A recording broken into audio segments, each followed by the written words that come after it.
buenas tardes. Quería darles la bienvenida a todos los asistentes a este webinar que tenemos el día de hoy.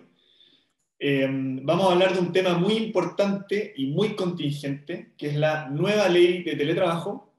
¿Ya? Vamos a ver cuáles los alcances de esta nueva ley de teletrabajo, el impacto que va a tener tanto para el empleador como para los colaboradores. Y para esto tenemos a un invitado muy especial. Nosotros, el Carlos Car, socio fundador del Estudio de Abogados Asociados, experto en Derecho Empresarial y Derecho Penal Económico. Carlos, un gusto que esté aquí con nosotros, muy bienvenido. Muchísimas gracias, Sebastián, por esta invitación. Encantado de acompañarlos y hablar de estos temas tan nuevos que tienen que ver con el teletrabajo y los temas vinculados a la parte legal y al compliance, claro. Buenísimo. Bueno, Carlos, quería partir un poco hablando ya el tema un poquito más genérico. Primero, acá en Perú nosotros teníamos una ley en 2013 de teletrabajo y quisiéramos saber un poco que nos cuentes cuáles son las principales modificaciones que trae esta ley, esta nueva ley. Sí, mira, de hecho ya existía una legislación bastante básica en relación al tema del teletrabajo, pero escasamente aplicada, ¿no? Porque previo a la pandemia, evidentemente, esto se veía como un tema netamente experimental. Muchas empresas, digamos, mejor dicho, no muchas empresas, las grandes empresas, o varias de las grandes empresas, que no son la mayoría desde luego, empezaron a implantar el teletrabajo como una cuestión piloto, ¿no? Entonces, por ejemplo, bancos o empresas vinculadas a los sectores de servicios daban como una suerte de beneficio al trabajador el home office, ¿no? Entonces, una vez al mes o de pronto 2 veces al mes. Y esto fue evolucionando, digamos, muy lentamente antes de la pandemia. Incluso en algunas empresas había la regla de una vez a la semana home office, ¿no? Y aquellas empresas que eran pequeñas, por ejemplo, y trabajaban en los coworking, lo que se acostumbraba a hacer era, digamos, planear el número de personas que estaban en la oficina del coworking y derivar, digamos, por grupos, ¿no? Descanso o home office 2 veces por semana. Ahora, con la pandemia no había nada que discutir. Las oficinas cerraron, las cuarentenas fueron largas acá en Perú. La más larga fue la que se implantó en marzo y duró hasta prácticamente julio. Es decir, tuvimos una cuarentena de más de 3 meses, muy larga, y evidentemente eso generó una gran crisis por parte de las empresas, por tema de costos, planillas, las cuestiones vinculadas al tema del mantenimiento de las oficinas que no podían ser usadas.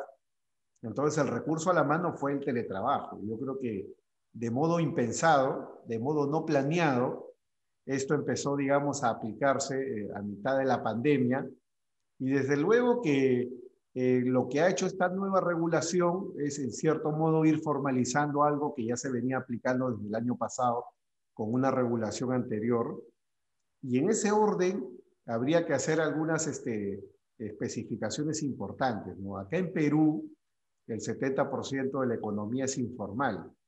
Y de la economía formal, el 30%, solo un grupo muy pequeño de empresas pudo realmente hacer teletrabajo. Evidentemente son las empresas que inundan las redes sociales como LinkedIn, ¿no? No Twitter, no Facebook, no Instagram, sino básicamente LinkedIn, o sea, parte de negocios puro y duro, ¿no? Entonces diríamos así en términos generales que el teletrabajo ha sido una realidad en el sector privado aproximadamente entre el 5 y el 10% de las empresas. Las demás no han tenido la capacidad de adaptarse y aquellas que sí lo han hecho lo han tenido que hacer en el camino con la vieja legislación y sobre todo tomando en cuenta las herramientas tecnológicas que se tenían en ese momento, ¿no? Básicamente el uso de la nube, el uso, digamos, de los sistemas de videollamadas, etcétera. Pero ha sido algo muy digamos, rudimentario en un principio y se ha ido afinando ya, yo creo que en el último año y medio, al punto que, Sebastián, hay varias empresas que prácticamente han decidido no hacer más trabajo presencial, derivar el trabajo al home office, y por otro lado, Hay empresas que prácticamente han devuelto ya las oficinas y están manteniendo solamente las salas de reuniones para poder mantener el home office como la regla general, ¿no? Eso es lo que vemos como una cuestión práctica. Ahora, no quiero evitar la pregunta. Tú me has preguntado sobre básicamente los cambios regulatorios y creo que el punto central en la regulación ahora es hacer una suerte de equiparación, ¿no? Entonces, el teletrabajo tiene, digamos, un componente que implica tanto obligaciones como derechos similares respecto a lo que es el trabajo presencial, con puntos a mi juicio que requieren todavía mucho trabajo en el sentido específico de la palabra, es decir, autorregulación, como lo es el tema de la desconexión digital o como lo es el tema de las herramientas que necesita el empleado para poder trabajar a distancia. Perfecto. Bueno, se decía que la legislación antigua, ¿ya? Carecía mucho de aplicación práctica, ¿ya? Muchas veces se publican leyes, ¿ya? Con el mejor de las intenciones y no tienen mucha aplicación práctica. ¿Crees tú que estas modificaciones, ¿ya? Que se ha hecho a la nueva legislación van a lograr que esta nueva ley sea realmente usada o va a quedar ahí dentro del baúl de las leyes que no tienen mucha aplicación? ¿Qué crees tú? Mira, yo lo que creo es que realmente esta ley lo que está haciendo es impulsar el uso del teletrabajo al regularlo, al establecer esta suerte de equiparación o equivalencia, pero yo a la vez veo que hay ahorita en este momento una suerte de tensión, ¿no? Una suerte de tensión, y hay que decirlo con mucha claridad, ¿no? Desde el punto de vista de la cultura de trabajo que tenemos en un país como Perú, los empleadores no están 100% preparados para adaptarse al trabajo presencial y yo creo que haciendo el balance tampoco los trabajadores, ¿no? Al punto que, seguramente eso ustedes lo conocen tanto como yo, se han empezado a difundir aplicaciones tecnológicas con la finalidad de hacerle el seguimiento a los empleados en el home office, ¿no? Por los ejemplos que todos podemos imaginar, ¿no? 8 de la mañana, las personas deberían estar trabajando y bueno, siguen durmiendo en su casa, ¿no? Y bueno, el empleado siempre puede decir, no, no, es que yo trabajo hasta tarde, yo manejo mis tiempos. Claro, bueno, pero tiene que haber un momento de disponibilidad del empleado para poder comunicarse con el equipo de trabajo.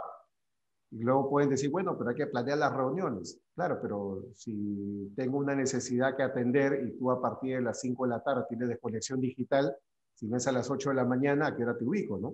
Entonces, eso ha dado lugar a, podríamos denominarlo así, una cultura laboral de la desconfianza, ¿no? Porque, digamos, se desconfía mucho en el tema de la puesta a disposición del empleado versus, digamos, la capacidad directriz que pueda tener el empleador sobre el trabajador, ¿no?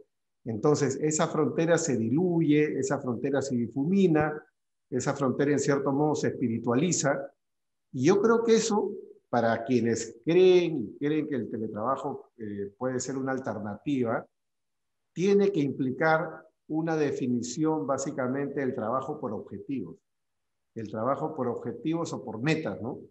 Y yo creo que ahí, digamos, ya podemos entrar a discusiones de diversa naturaleza, porque si ya el empleador va a renunciar a sus capacidades de supervisión, la capacidad directriz o lo que fuera, varios de estos trabajos que hoy en día se hacen como teletrabajo podrían pasar a ser trabajos por cuenta propia. Es decir, ya no estamos hablando de personas que estén, digamos, trabajando en planilla, sino personas que son jefas de sí mismas, pero claro, ya eso traería como consecuencia una suerte de pérdida ya de los derechos laborales, pero claro, el empleado va a ganar un poco de libertad, va a manejar sus tiempos, va a manejar, digamos, su balance, digamos, vida, trabajo, familia, de manera, digamos, personalizada, pero claro, eso vendría de la mano con una pérdida de derechos laborales que seguramente no se va a querer asumir. Por eso creo que estamos ahorita en ese tránsito, ¿no? Estamos en ese proceso, digamos, de adaptación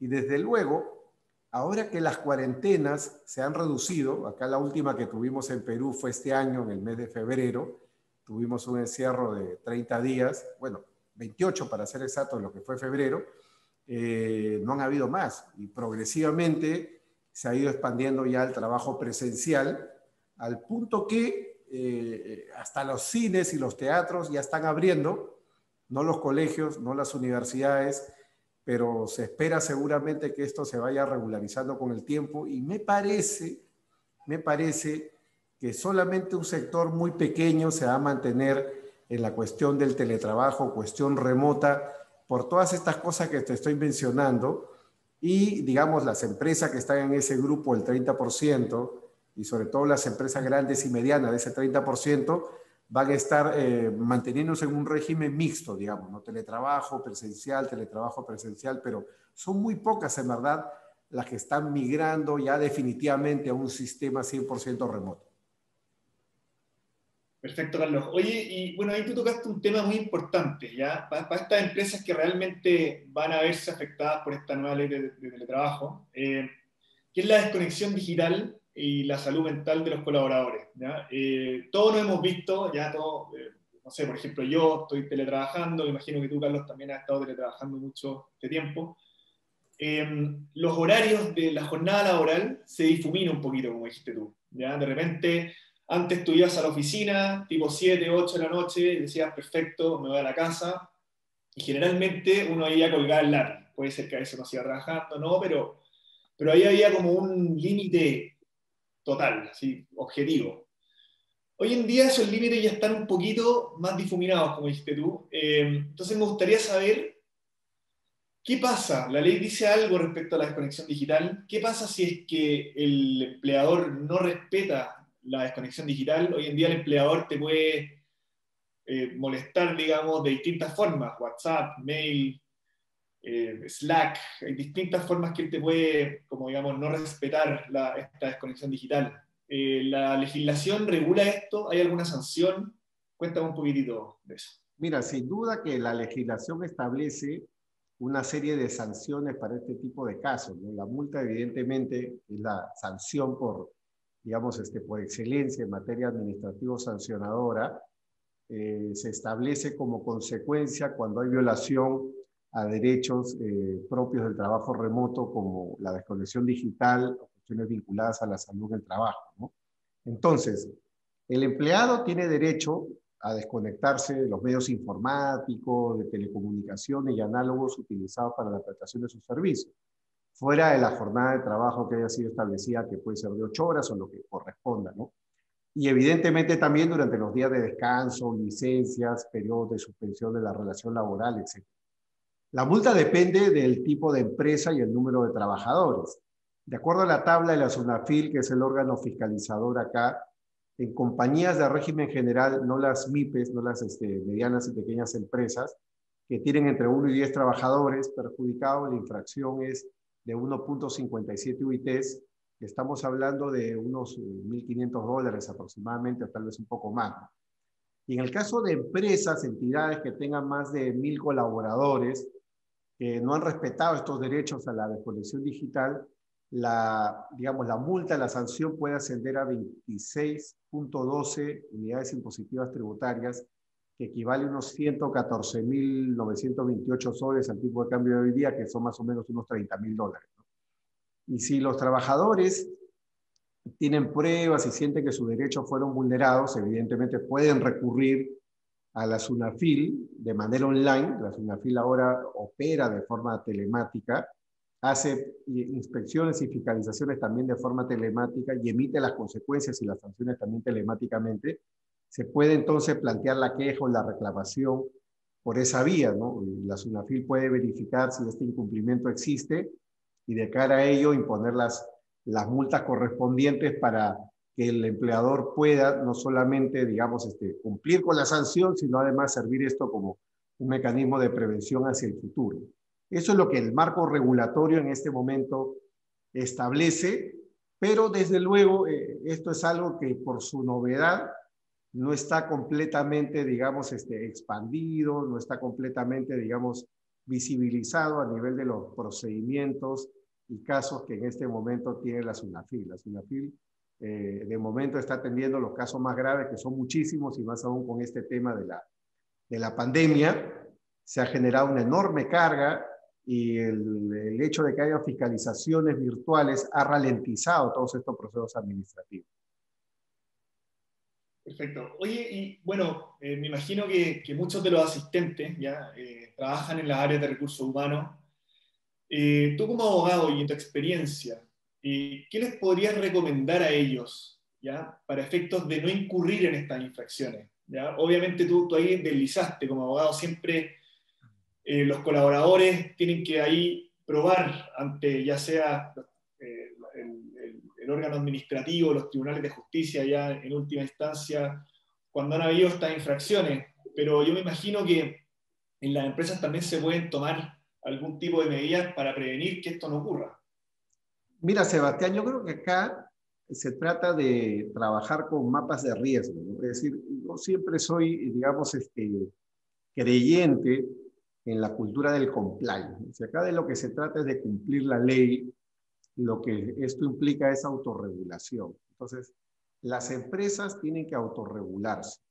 Y autorregularse implica hacer un mapa de riesgos y el área, digamos, de recursos humanos tiene que trabajar en ello. Así como hay un mapa de riesgo para temas de seguridad en el trabajo, tiene que haber un mapa de riesgo para el cumplimiento de las demás obligaciones laborales. Cada área de la organización tiene un rol que cumplir y desde luego, cuando hablamos de compliance, hablamos de una suerte de autorregulación regulada para alcanzar el cumplimiento de la ley.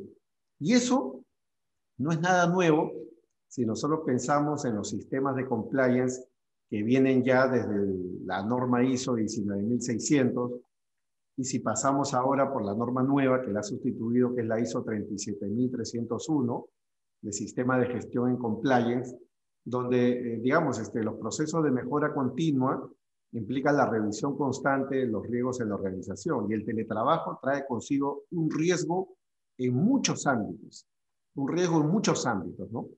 Pensemos, por ejemplo, en los riesgos vinculados a lo que es privacidad. Muy bien, ejemplo, ¿no? Y pensando en las áreas de recursos humanos.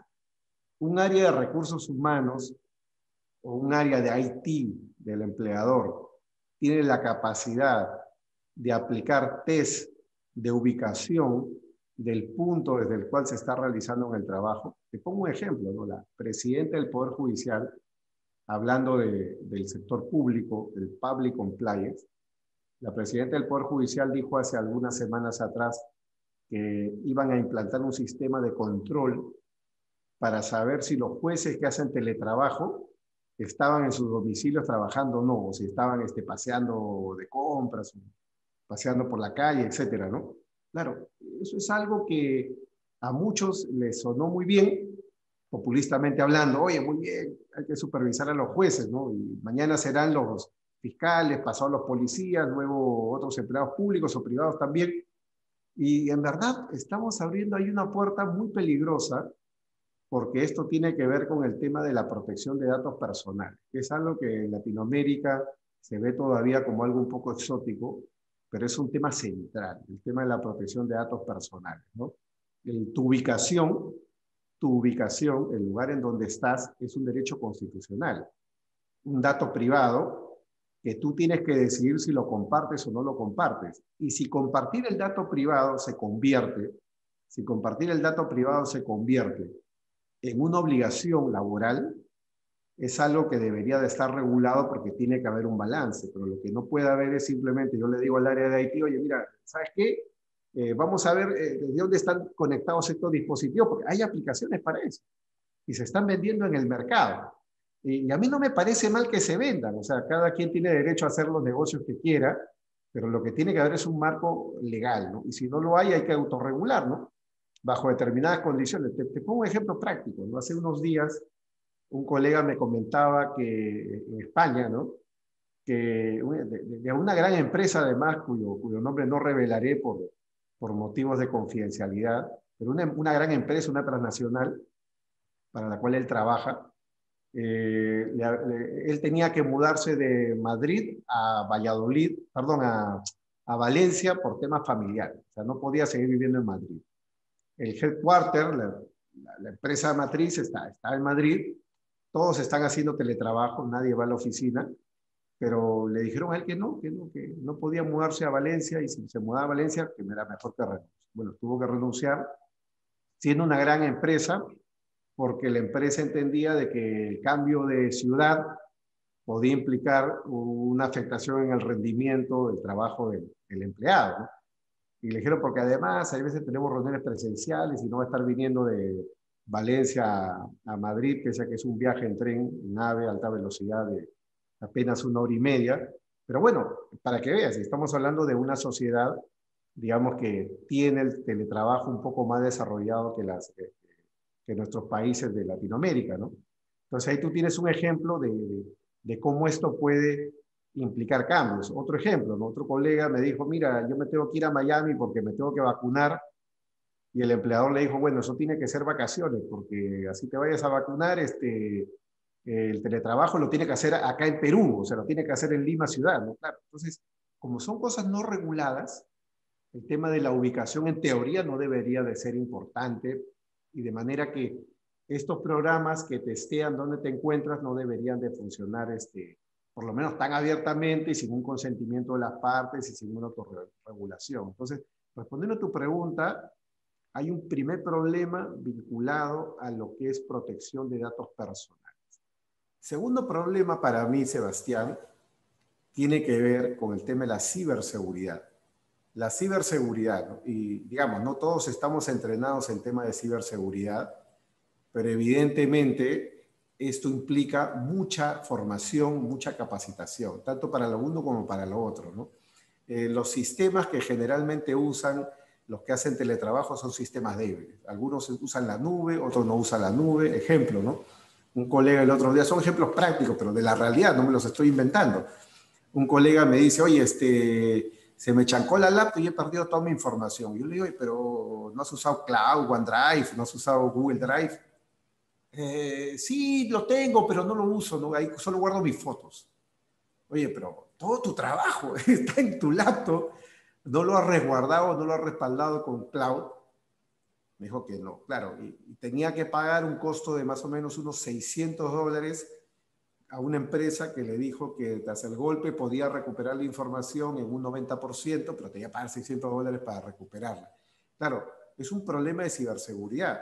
Y eso que no estamos pensando ahorita en el phishing, en el malware o los ciberataques, que podrían darse en un caso concreto. Entonces, no estamos entrenados en cosas de ciberseguridad, y yo creo que las áreas de recursos humanos tienen que hacer un esfuerzo por comprometer a los trabajadores en el esquema de ciberseguridad. Entonces, mencionando hasta acá, sorry que me extienda mucho, si me extiendo, por favor, me puedes cortar, no hay ningún problema. Tenemos el tema de privacidad, protección de datos personales, tenemos el tema de ciberseguridad, y lo tercero, que a mí me parece fundamental, es el tema de la conectividad, porque así como hay un tema digamos, desconexión digital y es parte de los derechos del trabajador, creo que el tema de la conectividad, el responsive, debe de ser algo que se tenga que insertar en la cultura del trabajador, y allí las áreas de recursos humanos que tienen un enfoque no solamente regulatorio, sino vinculado a lo que es legal behavior o ciencia del comportamiento, tiene que hacer un trabajo permanente, ¿no? Cómo, digamos, lograr que la organización esté conectada y las expectativas no se vean defraudadas, ¿no? Eso de, oye, necesitamos una reunión, pero hoy no contesta. Oye, le he mandado un WhatsApp, pero no contesta, va a contestar más tarde. Entonces, claro, eso desacelera un poco los trabajos en equipo, y desde luego puede generar cuellos de botella, puede generar ineficiencias. O sea, y al final es un tema de costo-beneficio, es decir, pues generan costos desde el punto de vista de lo que es la producción, el negocio, ¿no? Entonces, yo creo que son los tres temas que se tiene que cuidar en un área de recursos humanos para que el teletrabajo pueda generar o tener una capacidad de rendimiento muy similar o lo más cercano posible al trabajo presencial. Claro, claro. No, y complementando un poco, quizás también definir cuáles van a ser esos canales para poder hablar o pedirle cosas a los colaboradores. O sea, por ejemplo, el WhatsApp, que es como más de algo de uso personal, quizás lo podrían dejar de lado, cosas así. Te quiero llevar, Carlos, a un tema un poquito más concreto. Cuando salió esta ley, en un principio, el primer proyecto venía con la obligación de que las empresas tenían que otorgar a los colaboradores que iban a trabajar bajo esta modalidad con un equipo, una laptop en este caso obviamente, y también pagar los servicios de Internet, ¿ya? entiendo que ese artículo ya no está en la ley. Cuéntame un poco cuál es el rol del empleador bajo esta normativa, porque se podría decir que quedó un poco sin dientes la ley, ¿o no? No, ¿Cómo mira, se dice? súper interesante esto. A ver, poniendo un poco la cosa en perspectiva, ¿no? Cuando esto estaba bajo discusión a nivel de los proyectos, este era un tema, digamos, que llamaba mucho la atención. O sea, el empleador tenía que asumir el costo del Internet, el empleador tenía que asumir todos los costes que podía significar, digamos, poder hacer el teletrabajo o el trabajo a distancia, ¿no? Sin embargo, esto es algo que generó mucha crítica de parte del propio sector empresarial. Hay, digamos, artículos periodísticos, notas que se puede ver en los últimos 2 meses, 30 días, criticando, digamos, esta perspectiva regulatoria.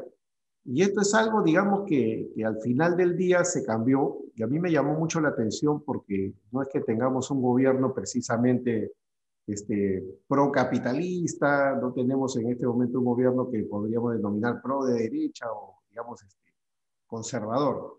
Yo lo que creo que ha habido acá es una suerte de equilibrio, ¿no? Una suerte de equilibrio. ¿Por qué? Porque si realmente una empresa migrara, digamos, 100% al teletrabajo, en su estructura de costos esto sería muy beneficioso, porque simplemente cierra oficinas o las vende, o si las tiene alquiladas, se va a ahorrar muchísimo dinero en los alquileres y evidentemente va a sobrar bastante plata para poder asumir todos esos costos que pueda significar el pago del Internet, por ejemplo.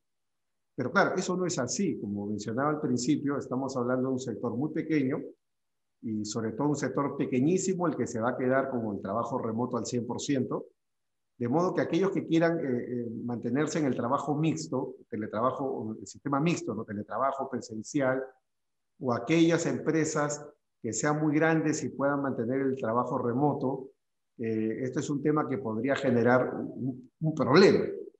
Y más aún, Sebastián, si estamos pensando en el sector público, porque para el Estado sí que sería un problema. Si para el sector privado puede ser un problema, para el Estado sería un problema. Entonces, la igualdad ante la ley implicaría que el Estado tuviera que asumir exactamente los mismos costos respecto de toda la planilla de cientos de miles de empleados públicos que hay. Yo no sé ahorita cuál es la cifra, pero si te digo que son 2 millones, tal vez me quedo corto. 2 millones de empleados en el sector público que tendrían que tener un derecho, o serían potenciales, digamos, accesitarios a un derecho como este. Yo creo que por ahí ha ido el tema, y yo prefiero una norma que diga eso a que diga lo contrario y simplemente no se cumpla, ¿no? Porque, digamos, podemos establecer muchas regulaciones, pero a la hora de la hora pasa lo que está pasando en Perú, que estas regulaciones solamente son cumplidas por una franja muy pequeña de empresas. Y lamentablemente, Sebastián, no sé cómo será la realidad en Chile, pero acá en Perú la fiscalización laboral, como la fiscalización tributaria o regulatoria en general, prácticamente tiene como punta del iceberg a las grandes empresas, las empresas formales. Y yo creo que eso es un reto ya del regulador, ¿no? Un reto del regulador, y más aún si estamos pensando en temas de avanzada como esta cuestión del teletrabajo. Ya, perfecto. Y bueno, esa pregunta también me hace empalmar con un poco la pregunta final que teníamos pensado hacerte. Eh, ¿Cuáles crees que van a ser los desafíos, ya, en términos legislativos al futuro, considerando que, como tú bien dijiste anteriormente, muchas empresas ya van a empezar a trabajar de manera híbrida y además podemos también pensar que la informalidad en el Perú también va a ir, esperamos, va a ir decreciendo. Entonces, este va a ser un tema, yo entiendo que la ley muchas cosas las está dejando en una materia un poquito más subjetiva. Entonces, ¿qué crees tú? ¿Cuál es tu opinión de cómo va a ser la evolución hacia el futuro de esta ley? Eh, y cómo las empresas van a poder cumplir diligentemente con lo que tengan que cumplir para efectos de Mira, cumplirla. yo tengo un enfoque aquí muy eficientista, ¿no? Yo creo que en la medida que las empresas vayan descubriendo, las empresas me refiero, no los empleados, porque, a ver, tratando de poner un poco el tema en perspectiva, ¿no? Yo leo constantemente todos estos informes que hay de los headhunters o las empresas, digamos, que están vinculadas a los temas de recursos humanos, y siempre salen las encuestas, ¿no? Las encuestas o los, digamos, estudios de opinión sobre el tema del teletrabajo. Y creo que ahí puede haber en parte un sesgo, ¿no? Un sesgo cognitivo, porque hay veces la mayor cantidad de información que se procesa proviene de los propios empleados. Entonces, a las encuestas sobre si están contentos con el trabajo, la mayoría va a decir que sí. O sea, obviamente, ¿no? Va a decir, no estoy contento, ahorro tiempo, ahorro dinero, estoy más tiempo con mi familia o lo que fuera. Sin duda esas ventajas están claramente expresadas sobre la mesa y todo lo demás, ¿no? Lo que no está suficientemente medido es la cuestión del rendimiento. Claro, todos podemos decir en una encuesta, no, yo trabajo más que antes, claro. De pronto una persona súper responsable realmente está diciendo la verdad. Pero una persona que no es tan responsable, que no está tan asociada o conectada, no necesariamente va a sincerar la información. Son pocas las encuestas, lo que quiero decir, que han visto el otro lado de la medalla, la perspectiva del empleador. Y claro, la perspectiva del empleador también está llena de sesgos cognitivos, porque como son informes que salen para las redes, generan una visión del negocio, y claro, si la empresa tal o el banco tal tiene al gerente de recursos humanos que dice, oye, el teletrabajo tiene esta deficiencia, seguramente lo van a pulverizar en redes. Entonces, yo lo que creo es que acá lo que se necesita son estudios empíricos de campo, no encuestas. Ese es un método de trabajo, pero no es el método. Básicamente un estudio de naturaleza sociológica, psicológica, pero como estudio científico. No me estoy refiriendo a la foto del día o la encuesta. Eso es algo muy, muy, muy relativo. Un estudio empírico que analice en verdad cuál es el nivel de la cultura del teletrabajo, y creo que por ahí camina el tema. El dato empírico va a permitir mejorar la regulación y va a permitir mejorar, digamos, estas estructuras a nivel de la empresa, porque la empresa piensa en términos eficientes, ¿no? Mantener oficina me cuesta dinero, muy bien, y eso lo tengo que balancear versus el trabajo a distancia que se pueda realizar, que tiene sus ventajas, también para el empleador tiene sus ventajas, o sea, no es solamente ventaja para el empleado, ¿no? Y creo que esto demanda, volviendo sobre el compliance, Sebastián, una cultura de cumplimiento tanto desde la empresa como desde el empleado, ¿no? El empleado, y lo que creo que esto va a aterrizar al final es en sistemas híbridos, ¿no? Sistemas mixtos, ¿no? Donde el empleado algunos días esté en la oficina, otros días esté en su casa, trabajando desde luego, y a un empleador siendo muy consciente que el trabajo en casa es un trabajo a resultado. No puede ser un trabajo por control de tiempos o por vigilancia. Tiene que ser un trabajo de resultado, y eso va a implicar que a nivel, digamos, de lo que es tecnología, los trabajos en equipo sean monitorizados por resultados, y desde luego hay muchas aplicaciones en el mercado que permiten, digamos, ir midiendo, incluso con KPIs, cómo funciona el trabajo a distancia, el trabajo en equipo. Perfecto. Oye, bueno, estamos recibiendo algunas preguntas de los asistentes al webinar. Me están haciendo aquí una pregunta bien, bien interesante. ¿Tú crees que actualmente la legislación peruana, ¿ya? Protege la salud y el bienestar de los colaboradores en términos de teletrabajo? Va un poquito relacionado con lo de la desconexión digital, pero ¿tú crees que esta ley va a ser efectiva en proteger sus derechos o crees que falta algo más? Mira, yo tengo mis dudas por varios motivos, ¿no? Porque eso depende mucho de la industria, ¿no? Depende mucho de la industria. O sea, si yo estoy en un trabajo, en una posición donde no tengo que atender cosas urgentes, no tengo una posición, digamos, donde estoy asumiendo el control de determinados riesgos, evidentemente la desconexión digital es un derecho que se tiene que respetar, se tiene que mantener y resguardar. Pero si tú, por ejemplo, estás vinculado a un trabajo donde hay muchos súbitos que tienes que administrar y es parte del perfil del trabajador, el perfil del puesto, lo que fuera, esto es algo que se tiene que estimar relativo. O sea, desconexión digital sí, pero en situaciones urgentes, situaciones de apremio que no pueden esperar, son cosas que se tienen que atender. Y es una realidad en todos los países. Pensemos, por ejemplo, en un gerente que hace gestión ambiental en una empresa como Codelco, ¿no? Chile. Entonces, claro, que él esté desconectado, sí, claro, sin duda, hay personal hacia abajo, pero puede presentarse una contingencia ambiental, por ejemplo, que demande su especial atención. Y bueno, el tema de la desconexión digital seguramente va a estar fuera de discusión ante una situación de esta naturaleza, por un tema de principios o balances, ¿no? Lo estoy poniendo evidentemente en una situación extrema. Pueden haber otras situaciones intermedias, pero que pueden estar reguladas. Vuelvo nuevamente sobre el tema de la autorregulación.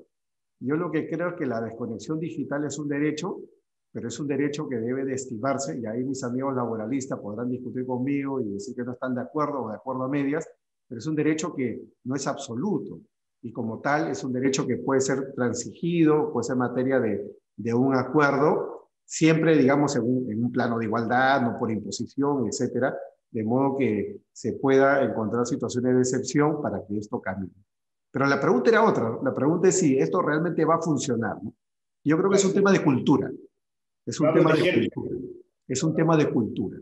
Es un tema de cultura, tanto así como la digitalización. El tema de la transformación digital no es un tema de tener herramientas enfrente, sino es un tema cultural.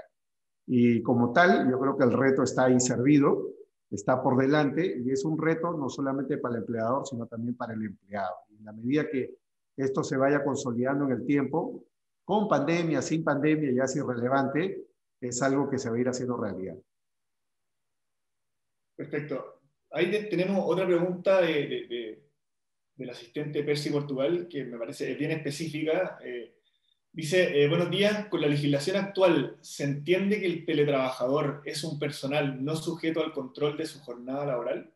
Claro, si el teletrabajador, muy bien, no estuviera sujeto al control de la jornada laboral, eso, digamos, en cierto modo podría significar una flexibilización de la relación de trabajo, porque recordemos que uno de los componentes de digamos, del contrato de trabajo es la disposición del empleado hacia el empleador. Esa disposición puede darse por resultados o por tiempos, eso depende mucho de la naturaleza del trabajo que se esté realizando, ¿no?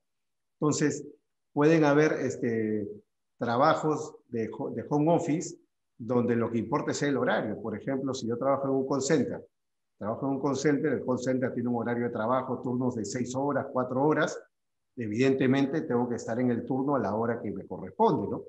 Pero si hago un trabajo que implica hacer un informe o generar, digamos, un determinado producto, eso es algo que es mucho más relativo. Yo creo que va a depender en consecuencia de la naturaleza del trabajo, del encargo que tiene que realizar el trabajador. Lo que yo sí no creo es que cualquier forma de supervisión no debe de ser una forma de supervisión que viole la intimidad personal. No debe de ser una supervisión que ponga en entredicho la protección de datos personales. Perfecto. Bueno, ya estamos llegando al fin de este webinar. Me gustaría agradecerte mucho, Carlos, tu participación. Nos quedó muy claro tu respuesta y cuál va a ser el rol de esta nueva ley. Y esperamos, obviamente, que puedas venir a algún otro webinar cuando aparezca alguna otra legislación que afecte a las personas que trabajan y a los empleadores, porque es muy importante, sobre todo en estos tiempos de pandemia. Excelente, Sebastián. Muchísimas gracias. Muy interesado en el tema, las preguntas y agradecido por la oportunidad de poder hablar de estos temas. Gracias. Buenísimo. Bueno, quiero agradecerles también a todos los asistentes a este webinar y dejarlos invitados también a que ingresen a nuestra página web www.book.p o a nuestras redes sociales LinkedIn y Facebook. Estamos como Book Perú, es de grande UK. Somos un software integral de recursos humanos. Yo soy Sebastián Ausín, Country Manager de Book, y estuve encantado de hablar con Carlos esta tarde. Muchísimas gracias. Gracias, Sebastián. Un fuerte abrazo. Éxito. Chao, chao. Un abrazo. Chao.